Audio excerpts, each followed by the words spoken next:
और याद रखो नौजवानों, जब तक रिजर्वेशन नहीं मिलेगा हमसे इंसाफ नहीं हो सकता।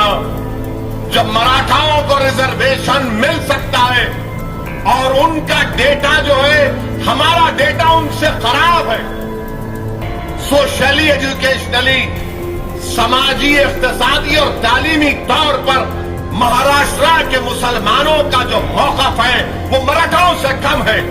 उसके बावजूद भी बीजेपी शिवसेना की हुकूमत इसलिए रिजर्वेशन नहीं देना चाहती क्योंकि हम मुसलमान हैं। क्यों नहीं आप इतनी नफरत करते? हम मुसलमान हैं तो क्या सा गुनाह किया? क्यों सा गुनाह किया हमने? अगर हम मुसलमान हैं तो हमारे बच्चे और बच्चियों को रिजर्वेशन नहीं मिलेगा। महाराष्ट्र में मुसलमानों का कितना रिप्रेजेंटेशन है गवर्नमेंट की मुलाजिमतों में? 4.4%। आप बताइए, ये नाइंसाफी नहीं है तो क्या है? हिंदुस्तान के वजीर आजम जब सबका विश्वास की बात कर रहे हैं तो सबसे ज्यादा झूठ बकने वाले अगर कोई है तो हिंदुस्तान का वजीर आजम नरेंद्र मोदी है। और उसके बाद अगर दूसरा नंबर आता है तो महाराष्ट्र के चीफ मिनिस्टर देवेंद्र फडणवीस का आता है। आप मराठाओं को रिजर्वेशन दिए, फील्ड पोस्ट में 19%, सैंक्शन पोस्ट में 14% और मुसलमान जो महाराष्ट्र के गवर्नमेंट में 4%, और आप हमको रिजर्वेशन नहीं देंगे।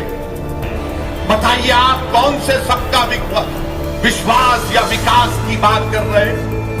महाराष्ट्र में कितने मराठा आईएएस आईपीएस ऑफिसर हैं? सुनो, महाराष्ट्र में ये जजमेंट कह रहा है बॉम्बे हाई कोर्ट का, सैंक्शन स्ट्रेंथ आईएएस ऑफिसर्स की महाराष्ट्र में 350 है, जिसमें मराठाओं का रिप्रेजेंटेशन 15.52%।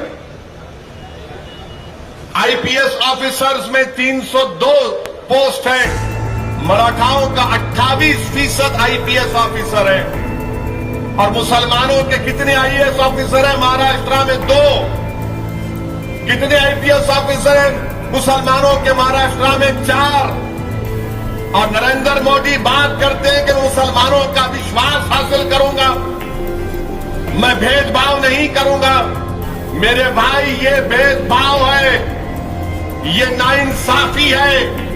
ये बताया जा रहा है कि आपकी कोई अहमियत नहीं है। आप मराठाओं को रिजर्वेशन देते हैं और मुसलमानों को उससे महरूम कर देते हैं। जजमेंट में कहा गया कि मराठाओं के पास 70% उनके पास वो कच्चे घर में रहते हैं। 70% मराठा कच्चे घर में रहते हैं। मुसलमान कितने कच्चे घर में रहता है? 80% मुसलमान महाराष्ट्र का कच्चे घर में रहता है। और आप सबका विश्वास की बात करते हैं। अरे कम से कम झूठ बोलना तो कम नहीं कर सकते तो सलीका सीख लो झूठ बोलने का। ये महाराष्ट्र के बॉम्बे हाई कोर्ट का जजमेंट कह रहा है। और फिर मेरे पास डेटा है और डेटा ये कहता है मेरे अजीज दोस्तों और बुजुर्गों कि सबसे ज्यादा एक कमरे में 4 लोग रहते हैं तो किसके? मुसलमानों के हैं। मराठाओं के पास उनके घर हैं, कमरे हैं, 2 कमरे, 3 कमरे, 4 कमरे का डेटा मेरे पास भी है, जिसका जिक्र बॉम्बे हाई कोर्ट ने किया। और फिर हाई कोर्ट कहती है कि महाराष्ट्र में मराठाओं के पास 71% मराठाओं के पास जजमेंट कहता है कि 2.5 एकड़ 2.5 एकड़ जमीन है, इसलिए वो बैकवर्ड है। कितनी जमीन मुसलमानों के पास है देवेंद्र फडणवीस? बताओ। तुम्हारा गवर्नमेंट का डेटा कह रहा है कि मुसलमानों में महाराष्ट्र में 3% मुसलमानों के पास 2 एकड़ जमीन नहीं है। और जिनके पास 70% लोगों के पास 2.5 एकड़ लैंड है, आपने उनको बैकवर्ड क्लास करार दे दिया। जिनके पास 2%, 3% लोगों के पास 2 एकड़ लैंड। आप बता बताइए, जब ये डेटा मैं पढ़ता हूं तो खून की आंसू होना पड़ता है कि आखिर किस बुनियाद पर आप हमसे नाइंसाफी कर रहे हैं? क्या आप हमारा मुकद्दर सिर्फ गरीबी करना चाहते हैं? क्या हमारे बच्चे और बच्चियां नहीं बनेंगे डॉक्टर, इंजीनियर? महाराष्ट्र की हुकूमत कहती है, बैकवर्ड क्लास कमीशन का ऑर्डर कहता है कि यहां आपके मुंबई में जो लोग डब्बे वाले हैं उसमें 95% मराठा है। तो क्या हमारे लोग होटल नहीं खोलते? क्या होटल पर कारोबार नहीं करते? क्या हम रात रात भर बैठकर हमारे बच्चे होटल पर काम नहीं करते, पत्थर साफ करते, टेबल साफ करते? क्या उनको रिजर्वेशन नहीं मिल सकता? और बीजेपी कहती है सबका विश्वास। मेरे अजीज दोस्तों और बुजुर्गों, और महाराष्ट्र में मराठाओं को रिजर्वेशन क्यों अपील करती है हाईकोर्ट? कि महाराष्ट्र में मराठाओं के पास 13% लोग इलिटरेट्स हैं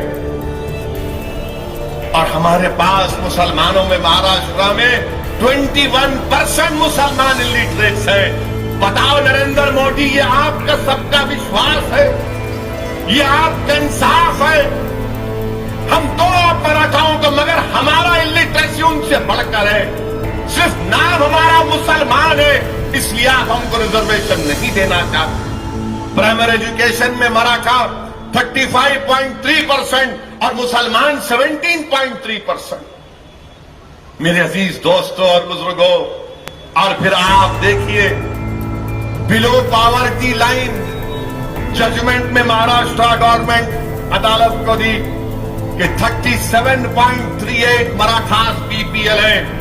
मेरे भाई, मैं जिम्मेदारी के साथ कह रहा हूं कि पूरे महाराष्ट्र में 65% मुसलमान बिलो पॉवर्टी लाइन की जिंदगी गुजारते। जजमेंट में कहा गया कि मराठाओं के पास 93% लोग ऐसे जो सिर्फ 1 लाख उनकी आमदनी है। अरे हमारे पास 85% लोग ऐसे हैं जो 60,000 भी नहीं कमाते सालाना। और बीजेपी आकर कहती है, नरेंद्र मोदी बड़ी बड़ी बातें करते हैं। मेरे अजीज दोस्तों और बुजुर्गों, ये खुलम खुला मुसलमानों से नाइंसाफी है। मेरे अजीज दोस्तों और बुजुर्गों, ये डेटा है जो पुकार पुकार कर महाराष्ट्र के मुसलमानों से कह रहा है कि अभी भी वक्त है तुम्हारे पास कि तुम जाग जाओ, होश में आ जाओ। और अगर तुम उम्मीद लगाकर बैठे हो बीजेपी से और कांग्रेस से, तो याद रखो, ये बीजेपी और कांग्रेस एक सिक्के के दो रुख हैं। ये शिवसेना और एनसीपी में कोई फर्क नहीं है। ये भी एक सिक्के के दो रुख हैं। मगर मुसलमान समझने को तैयार है या नहीं, मुझे नहीं मालूम। हम पुकार पुकार कर थक जाते हैं, मगर आप यही समझते हैं कि नहीं, कुछ ना कुछ हो जाएगा। याद रखो, अब कुछ होने वाला नहीं है। आज हिंदुस्तान में तुम अकेले हो, मेरी इस बात को याद रखो। मैं तुमको डराने के लिए नहीं कह रहा हूं, जिम्मेदारी के साथ कह रहा हूं। क्यों कह रहा हूं? कि जब झारखंड में तबरेज अंसारी को रात के 10 बजे से सुबह 5 बजे तक मारा गया, कहां थे वो लोग जो बचाने आते थे तबरेज अंसारी को? रात के 10 बजे से सुबह 5 बजे तक तबरेज अंसारी को मारा गया कि तू चोर है। हमारे यहाँ मुख्तलिफ कंपनियों के इलेक्ट्रॉनिक्स और प्लास्टिक के तमाम सामान और फर्नीचर दस्तियाब है। एक मरतबा तशरीफ लाकर खिदमत का मौका दे। प्रोपराइटर हाफिज मजहरुल्लाह बेग, अदर Baig, Albarkat home appliances, furniture and electronics, टायरबोर्ड, दिगलू नाका, नांदेड़।